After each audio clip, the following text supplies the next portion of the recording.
Coucou tout le monde, j'espère que vous allez bien. On se retrouve aujourd'hui pour une nouvelle vidéo et je vais vous faire avec vous même plutôt une carte pour un anniversaire.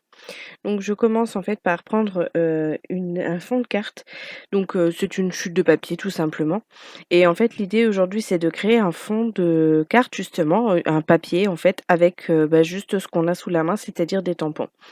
Donc là je commence par tamponner un premier motif que j'ai envie de mettre en valeur en fait. Tout simplement, donc j'utilise de la poudre à embosser pailletée et puis la Versafine Imperial Purple que vous avez vu puisque je vous l'ai montré. Donc avec un pinceau, je retire tous les petits grains puisque là, en fait, mon fond de carte, après, le reste, je vais le tamponner également. Donc, je récupère bien précieusement ma poudre pour éviter d'en perdre de trop. Donc, je vous conseille de prendre un papier propre pour récupérer. Là, c'est un papier brouillon, mais propre, il n'y a rien eu dessus, il n'y a pas de stylo, il n'y a rien. Donc, une fois que j'ai récupéré ma poudre, je peux embosser. Ensuite, je prends un autre tampon vélo, puisque la personne adore le motif vélo. Donc voilà, c'est le fil rouge de ma création aujourd'hui. Donc je l'embosse également avec la même poudre et je l'ai tamponné avec la même encre. Donc je récupère une fois de plus ma poudre.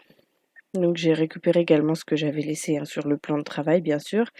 Je l'embosse également et je laisse de côté. Une fois que j'ai donc changé de tampon sur ma plaque, je prends donc un motif similaire. En fait, j'avais envie de faire un petit peu comme ces motifs qu'on voyait à une époque, par exemple avec des moutons noirs et puis un mouton rouge dans l'autre sens. Et là, voilà, j'avais envie de reproduire un peu ça. J'avais des motifs assez similaires avec juste le sens inversé en fait. Donc je sais pas, ça m'a plu tout simplement. Des fois, il n'y a pas besoin de chercher bien longtemps. Donc voilà, donc je crée mon petit motif que je répète de manière plus ou moins aléatoire. J'essaye d'être à peu près droite, mais c'est pas évident quand on tamponne comme ça.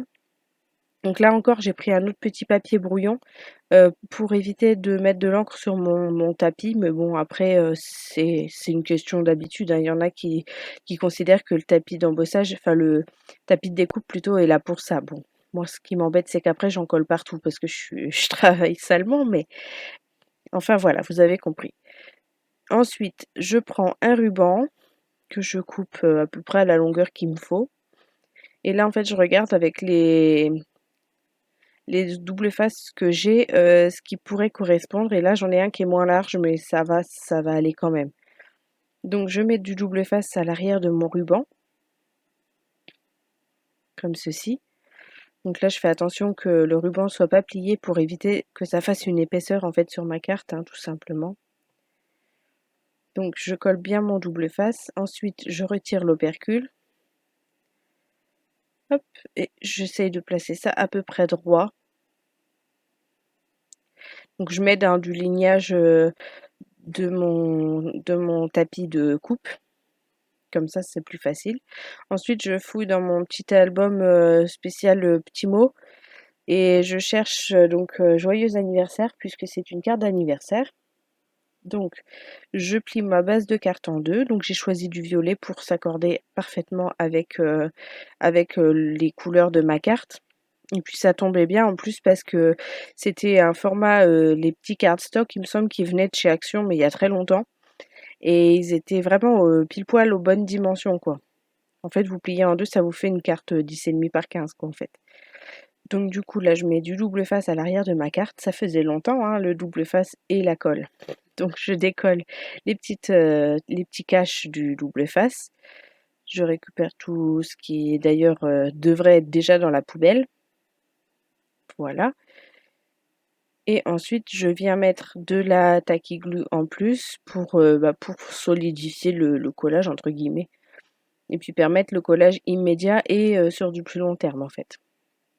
Une fois ceci fait, je prends mes éléments que je viens positionner donc pour voir un petit peu comment je vais les placer. Donc joyeux en haut et anniversaire en bas, sauf que anniversaire ne tient pas en longueur et ça je ne l'avais pas pris en compte en fait avant de commencer ma carte.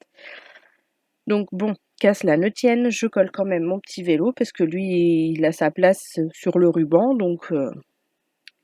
Et puis, je suis déjà en train de réfléchir en me disant comment je vais m'y prendre. J'avais regardé dans d'autres étiquettes que je m'étais créées à l'ordinateur pour un joyeux anniversaire, mais j'avais pas vraiment la couleur et puis ça allait pas trop avec le style.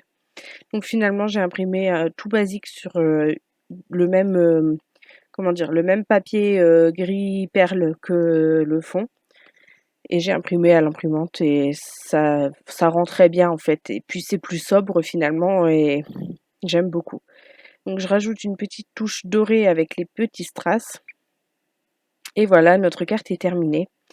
Donc je vous la montre de plus près. Et puis je vais vous montrer également en photo la deuxième carte sur le même principe que j'ai créé. Donc voilà, on arrive au bout de cette vidéo. J'espère qu'elle vous a plu et je vous dis à très bientôt pour une nouvelle vidéo.